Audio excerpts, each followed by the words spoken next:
So in this video I'm going to look at the Cannondale Synapse, but just before I do that I made a video the other day about the Supersix Evo and the CAD 12 from Cannondale. It was quite interesting to see the comments that I got more about the CAD 12 than the Supersix, to be honest. Even at one point I referred to the CAD 12 and the Supersix as, I was kind of taking the mickey and I called it a bit of a farm gate. What was interesting was that in the comments, rather than get upset and be rude, people wrote just quite honestly how much they liked the CAD 12, how it worked for them. Just some really good informative information came through and it was really quite pleasing to see, really. I was expecting people just to lay into me, but it does seem like the owners of the CAD 12 are quite discerning purchasers, and fair play to you guys, so I thought that was good. I looked through the Cannondale Synapse range and I thought I would have a look at this one because it was my favourite to look at, and this is the Cannondale Synapse High Mod Disc Red E-Tap, 6.5 grand.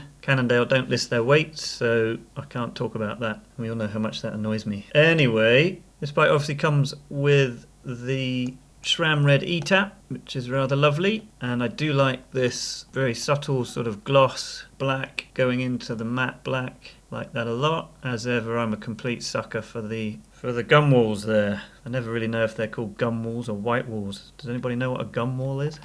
Sure somebody knows. And I think that's a rather good looking bike. I like that, which after my last video on Cannondale, that's quite encouraging to be saying that, if I'm honest. So what I thought we'd do first of all is I thought we would compare this against the Supersix.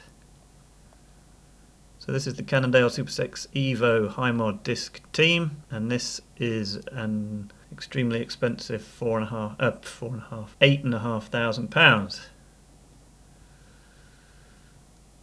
So just flicking between the two, you can see the obvious differences there.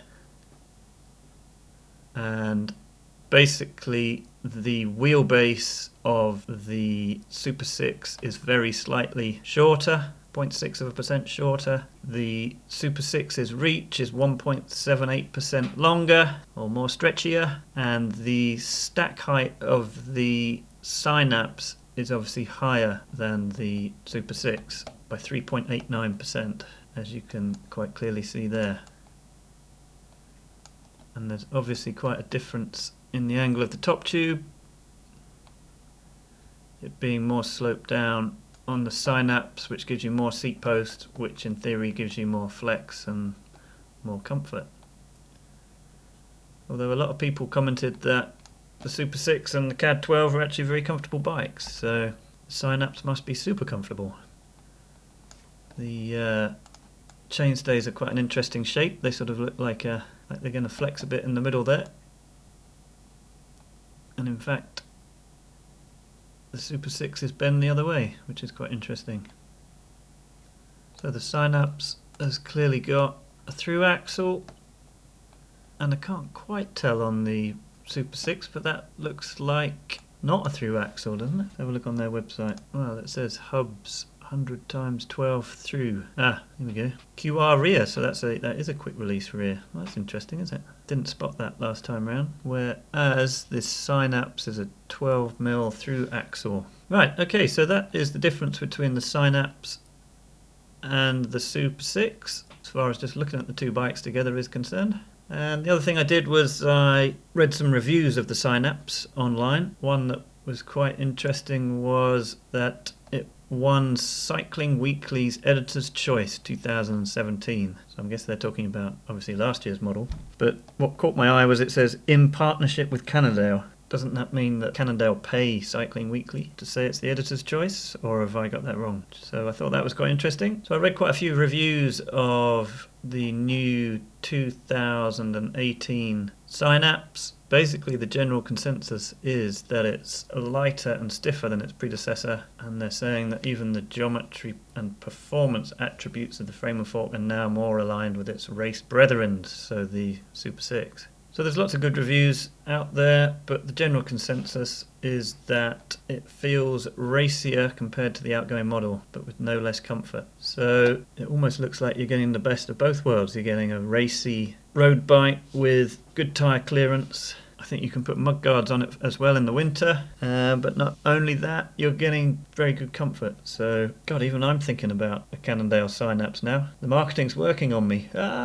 So, in line with that, looking through the range, which one would I consider buying? Sadly, the red ETAP version is well out of my price range at £6.5 grand. So, at a price range, say between £2.5 and £3.5 grand, there's two bikes to look at. We've got the Synapse Carbon Disc Ultegra at 2.7. One thing you'll notice, if you don't buy the electronic shifting versions of this bike, so say the Di2 or the ETAP, then you get this curly cable that comes right round into the down tube, which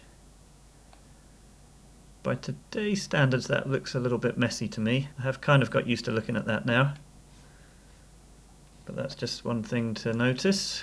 And then the next one up in the price range is this one, and this is the Synapse Carbon Disc Ultegra SE at 3249. So I would kind of be looking between these two. So obviously this one is £550 more expensive, but this is a good looking bike, isn't it? I like that colour. Is it just me or does that look really cool? And of course again, gunwall, sidewall, but they look cool. I think all bikes should come with tyres like that really. I think they're 30mm, those WTB tyres. Yeah. So actually in April I'm going to ride the Paris-Roubaix Sportif the day before the Paris-Roubaix race, and my SL4 tarmac will only take 25mm tyres on it, and I'm looking at this bike rather longingly because I think this would be a hell of a lot more comfortable than my Specialized tarmac. Sadly, I won't be in a position to buy this bike before Sportif, so all I can do is look, and that's about it. Maybe you'd buy the cheaper one and gradually upgrade the bits as you went along. I definitely prefer this colour and the look of this one, so I don't know, maybe you would cough up the extra money. Anyway, there we go, so that's what I would buy. The other thing I did, I had a look at the DURA-ACE version, the DURA-ACE Di2. Okay, so this is, oh yeah, the one thing I didn't point out between the cheaper bikes is they're obviously not the high mod. So yeah, what I did was I looked at the Di2 version. So what I wanted to do was then compare that against some of the competitors. And I thought if I looked at all the Di2 versions, they've obviously got whopping great price tags and will show up the differences in the brand's pricing more than if I looked at the cheaper bikes. So here we go, this is the Giant Defy Advanced SL0, another bike that I rather fancy. And as you can see, these manufacturers have very different ideas about how to lay the bike out. The Giant being a lot lower at the front and just a much more compact frame, obviously, with the drop seat stays. Price wise, Giant a bit cheaper, and obviously the Defy gets very good write-ups as well, so I'm not sure you could really go wrong with either of those really. And the next one I looked at was the Canyon Endurace CF SLX Disc 9 DURA-ACE Di2. The first thing that we obviously notice here is well done to Canyon for listing their weights, but also the price, comparing it to the wrong bike.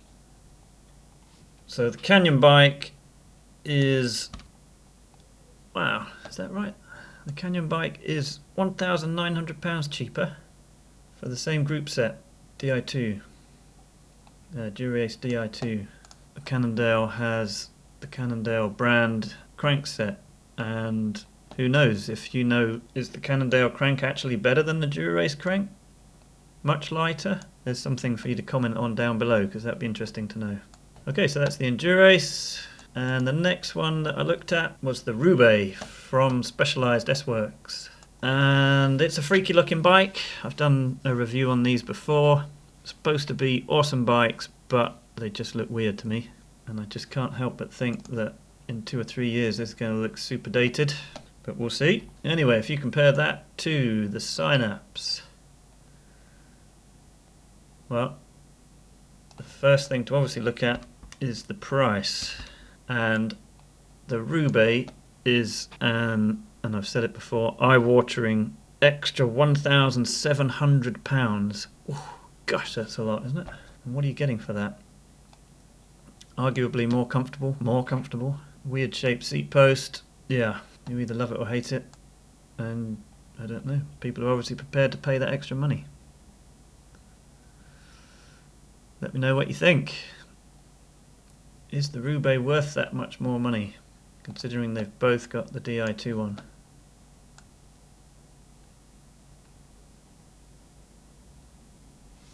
McLaren Applied Technologies, does that say?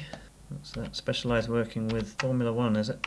So that's kind of the competition and the sort of different pricing between the brands. Obviously the Canyon's coming out a heck of a lot cheaper. The other thing I looked at very quickly, the Google Trends for these bikes. So this is over 5 years. Obviously the Canyon Endurace has come along quite a lot later on and doesn't get anything like the same attention as, say, the most web searched of all these bikes, which is the giant Defy. But what is interesting is that all the trend lines are pointing down. So what does that mean? That we're all fed up with the endurance bike now, which is hard to believe. And then you always get these spikes in the summer, be that because the Tour de France is on or just because the sun's out, who knows. So there we go, that's Google Trends on those bikes. So then the next question I asked myself was, if I was in the market for a new bike and I was looking at, like I said, the 2.5 to 3.5 grand range, would I actually buy the Synapse or would I head over to the Canyon Endurace, which clearly is coming in a lot cheaper? This version here of the Endurace CFSL Disc 8 Ultegra is a lot cheaper than the similarly spec'd Synapse. And in fact you can get the Di2 version of this Canyon bike, as in the Ultegra Di2, and that's still coming in cheaper than the Cannondale Synapse. However, I think I would go as far as to say that I definitely prefer the look of this Cannondale Synapse over the Canyon Endurace. It's just a better looking bike, I think. Is it worth the extra money? That's the $1 million question. I'm going to say something nice about a Cannondale bike, so there it is. I prefer that one. Done deal. And just before I wind up this video, I was quite interested to see, well, I mentioned in my last Cannondale video how, and this was what, a week ago, I mentioned how Cannondale didn't have an AERO bike, and then literally the day after or the day after that, GCN reported on Cannondale using, or the Cannondale DURA-ACE team using a new AERO frame at the, I think it was the Dubai Tour or something like that. And that is definitely a Cannondale, and it definitely is AERO. Rumour is it might be called System X, but who knows. So there we go. I thought that was quite interesting, seeing as I'd mentioned it a couple of days before, and there it is. So I have to take all that back. Right, so there we go. My verdict is I like the look of this one. Really like that colour. Yeah, if you like this video, give it a thumbs up and subscribe to my channel.